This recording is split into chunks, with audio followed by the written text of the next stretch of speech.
Bonjour mes élèves, aujourd'hui on va aborder un nouveau chapitre, c'est les conducteurs et les isolants, chapitre numéro 3. Donc avant de commencer, je vais faire un rappel concernant le circuit électrique simple. Donc pour réaliser un circuit électrique simple, on a besoin d'un générateur, on a besoin d'un récepteur, on a besoin des fils de connexion et on a besoin aussi d'un interrupteur qui permet d'ouvrir ou de fermer le circuit. Donc voilà le schéma d'un circuit électrique simple, un générateur, une lampe, un moteur, un interrupteur. Donc si l'interrupteur est fermé, le circuit est dit fermé, et dans ce cas la lampe brille et le moteur en mouvement. Le moteur tourne. Donc circuit fermé.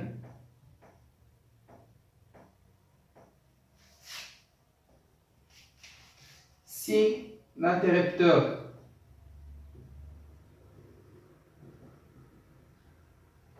est ouvert,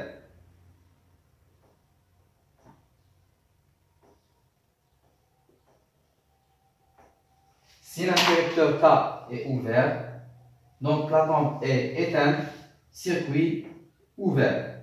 Circuit ouvert.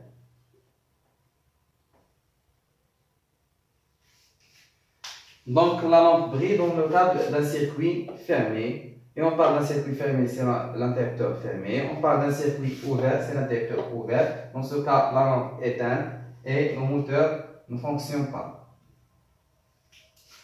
Donc, je vais tracer, je vais dessiner. Donc, je vais dessiner le schéma qui permet de tester quelques matériaux.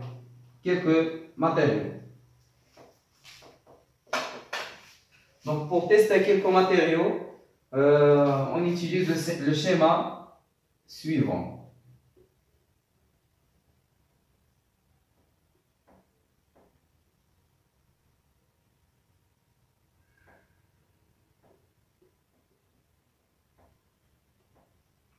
On analyse expérimentalement ce schéma et entre les extrémités des fils de connexion A et B, on introduit le matériau à tester. Et donc ici, on introduit le matériau à tester. Là, c'est le matériau à tester. Donc, lorsqu'on utilise un matériau et la lampe brille, donc ce matériau est un conducteur électrique. Lorsqu'on introduit un matériau et la lampe reste éteinte, donc ce matériau c'est un isolant électrique. Donc ce chapitre est très facile. Un matériau est dit conducteur s'il conduit le courant électrique. Un matériau est dit isolant s'il ne conduit pas le courant électrique. Donc par exemple, lorsqu'on utilise une plaque de fer ou de cuivre ou de zinc ou d'aluminium, la lampe témoin brille, donc la plaque utilisée est une matière conductrice et conduit, donc c'est un matériau, le matériau de la plaque et conduit le courant électrique.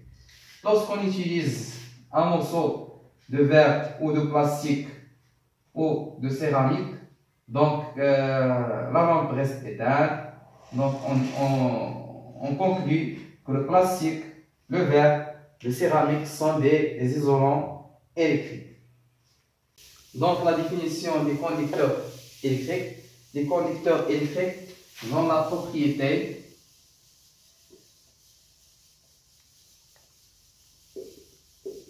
de laisser passer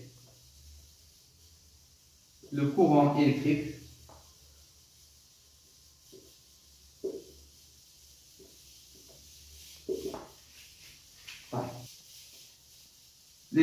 les isolants électriques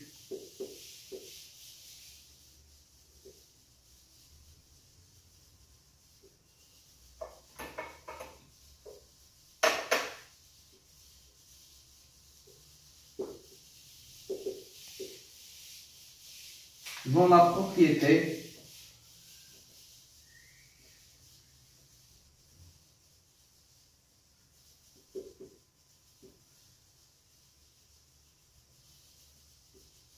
de ne pas laisser passer le courant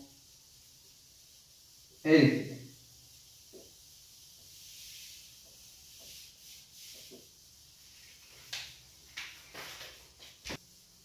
Donc, exemple des conducteurs électriques, donc les métaux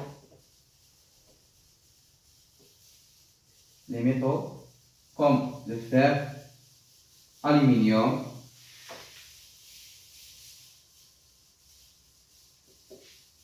cuivre, l'or, zinc, argent, ainsi de suite.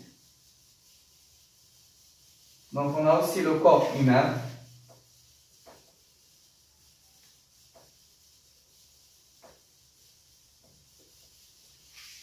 L'eau. Donc l'eau est considérée comme un faible conducteur. On a aussi l'eau salée, ainsi de suite. Donc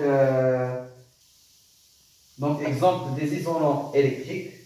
Donc on a le bois, matière plastique,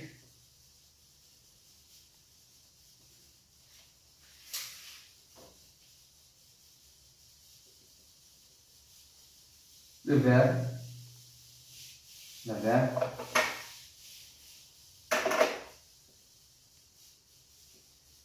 céramique, la céramique,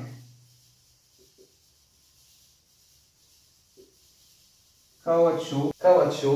Ces exemples représentent des isolants électriques. Donc lorsqu'on introduit un isolant électrique entre les extrémités A et B du fil, la lampe témoin reste éteinte.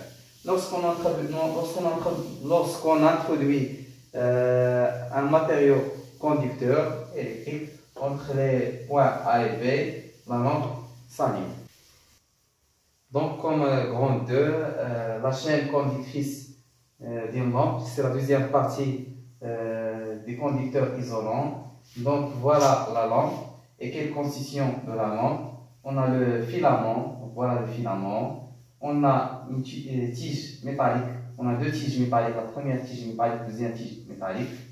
On a le culot, donc cette partie s'appelle culot. On a le plot, cette partie s'appelle le plot.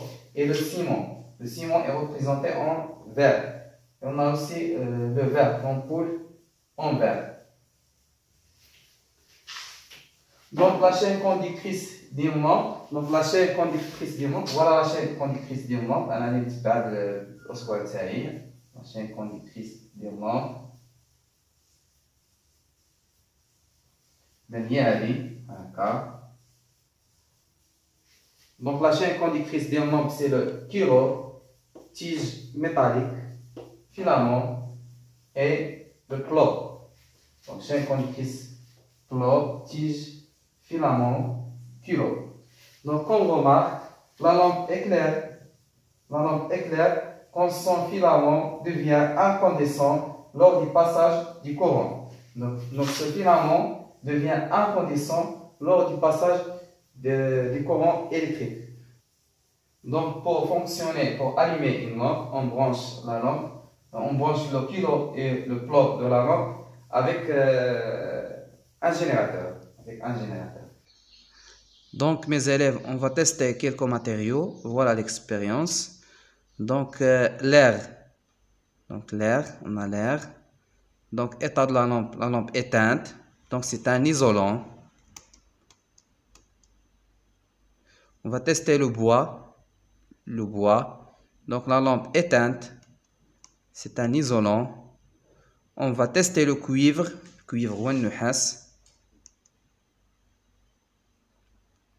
Donc la lampe allumée, c'est un conducteur électrique. On va tester le plastique. Donc la lampe éteinte, donc c'est un isolant électrique. On va tester le verre plutôt. Donc la lampe éteinte, c'est un conducteur électrique. Et on va tester le fer. La lampe allumée, donc c'est un conducteur électrique.